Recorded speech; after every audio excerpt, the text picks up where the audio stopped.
مساء الخير يا حبايب قلبي، عاملين ايه؟ يا رب تكونوا بألف خير. النهاردة هنعمل مع بعض العجة المصرية الجميلة القديمة، الطريقة القديمة، طريقة جدتنا. حلوة جدا لو عملناها وجبة غدا في الحر اللي احنا فيه ده. بصوا يا حبايبي، المقادير معانا بصلتين او 3 بصلات وسط، معانا كزبرة وبقدونس، معانا فلفل الوان، ومعانا قطع من الطماطم صغيرة، ومعانا 3 بيضات، ومعانا 3 معالق دقيق، ومعانا البهارات بتاعتنا فلفل اسمر وملح وبابريكا ومرقه. تمام. المقادير كلها سهله جدا، وفي معلقه بيكنج باودر. انا حتى حطها لك كده منفرده علشان انا يعني انت تشوفيها وانا برضو اقول لك ايه المعلقه دي.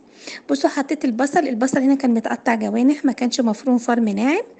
تمام يا حبايبي. انا حطيت عليه ماده دهنيه، وبخليه اللي هو بس يدبل. في حاجات في الاكلات انا ما بحبهاش تاخد درجة لون يعني. تمام. ونزلت عليه بعد ما دبل شوية، نزلت عليه بالفلفل الالوان. بصي يا حبايب، بصوا حبايبي، العجة دي معروفة، يعني انا عملتها بالطريقة المصرية القديمة اللي احنا كنا بناكلوها في بيوت جدتنا.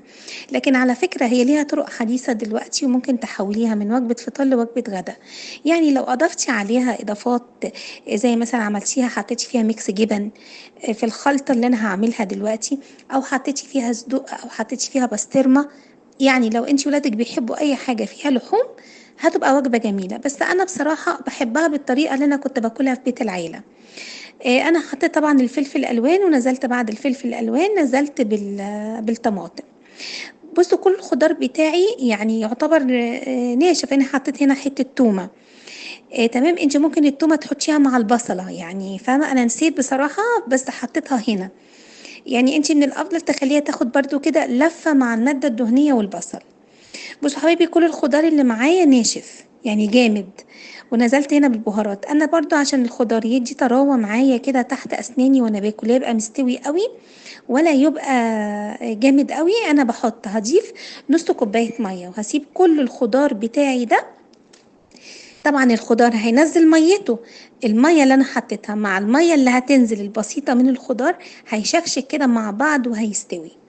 تمام يا حبايبي. انا بقى في الفترة دي بعد ما هو يستوي انا هركنه على جنب. انا مش هتحطي البيض ولا هتحطي اي حاجة، أنا سبته هنا برد.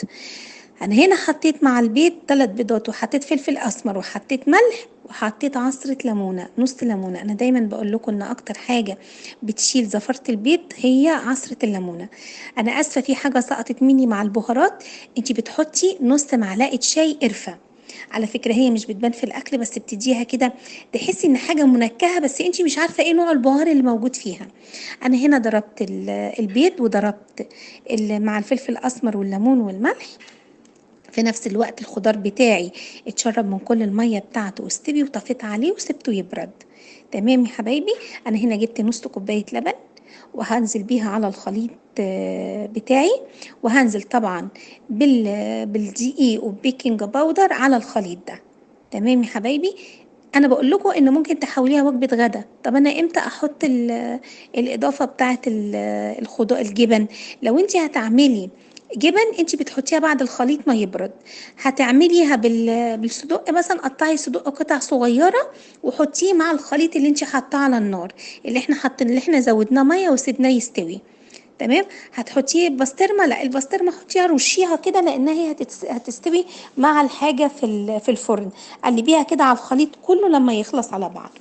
بصوا يا حبايبي، اديني نزلت بالبقدونس، ونزلت بيه بعد ما الخضار بتاعي برد تماما، على اساس ان يعني ريحه الخضار ما تضيعش، فاهمه، يبقى فريش كده معاه. ونزلت بالخليط اللي احنا عملناه ده كله، وهقلبه كله على بعضه، وحطيته في بايركس ودخلته الفرن.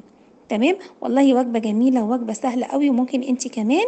انا هنا حطيته في البايركس واحطه في الفرن على درجه حراره 180، ما بياخدش وقت كتير في السوا. وبتختبريه بطريقه الكيكه، ان انت بتحطي فيه خله اسنان او حاجه. لو لقيتيها لسه يعني ما استوتش قوي، ترجعيها الفرن تاني. بس عاده هي ما بتاخدش منك وقت دقيق كتير، حوالي 20 دقيقه. وجبه حلوه، واحنا محتاجين حاجات سهله في الحر تسهل علينا الامور. ان شاء الله هتعمليها وهتعجبك. وممكن تقدميها مع بطاطس محمرة، تقدميها مع اي حاجة من الحاجات دي. واشوفكم في فيديو جديد، والسلام عليكم ورحمة الله وبركاته.